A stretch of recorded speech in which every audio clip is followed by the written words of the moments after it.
On Panthers TV with Jeremias Chimney Systems, joined by head coach Gary Graham. Gary, I know you're not fully thrilled with the performance, but you couldn't have scripted a better league home opener. No, I think the fans definitely got some entertainment tonight. You know, we're still looking to improve in certain areas. I mean, I talked to the refs after the game, and no power plays for either team. It's actually unheard of. I mean, both referees have never seen that before. It just goes to show you that both teams were extremely on their game, disciplined, checking with their legs, not reaching, hooking, holding. You know, there were some good hits during the game, so it was an entertaining game. But we just got to eliminate the mistakes that are really costing us. I mean, again, the first goal, we basically hand them like trick-or-treat candy for free, and you know, we've been doing that a couple times, and you know, we just got to make it harder on other teams to score.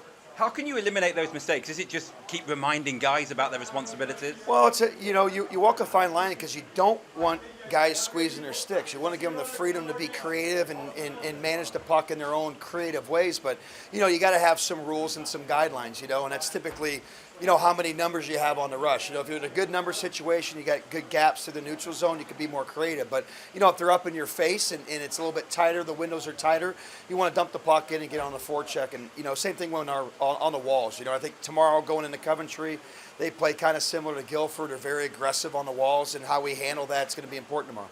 How much credit do you give the guys for sticking in? And you know, they scored with just over a minute remaining, and then got that jump for the overtime. How much credit can you give the guys for what they did there? Well, you give the guys all the credit. I mean, I sure as heck don't deserve any of it. I wasn't on the ice. I mean, it's all the guys. I mean, that's what they're paid to do, a job, and they went out there and they were more resilient than them, and they got the job done. But you know, tip your hat to Guildford. They came in, they were prepared. Obviously, Paul's a heck of a coach, and they had a good game plan against us, and you know, ultimately we got the extra point.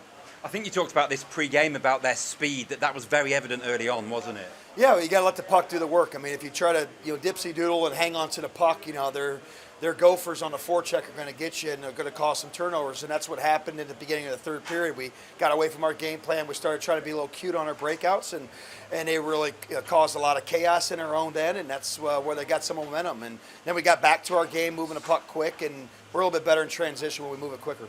I know we talked about this before, but the support, again, it was another big crowd. How much did that help to kind of roar you on in the closing stages? It helps tremendously. Yeah, I mean, and obviously when you can win an exciting game and reward your fans. I mean, again, the fans they're the ones who pay our bills. I mean, and the guys know it, I know it, and without their support, we'd be nothing. So, you know, it's always good when you can give them an exciting first home game. And just finally, Coventry again tomorrow. You've already seen them on the road. What sort of game are you expecting? A good game. You know, Danny's a heck of a coach, and he'll have his team ready. You know, I think last game we got in a lot of penalty trouble. We had about 12 minutes on the penalty kill last time, and you know, they had 18 shots on goal on assists from their power play. So you know, they got a good power play. They got some good half wall guys that can hurt you. So you know, we got to be disciplined tomorrow, going in there on the road and make sure we take care of the puck.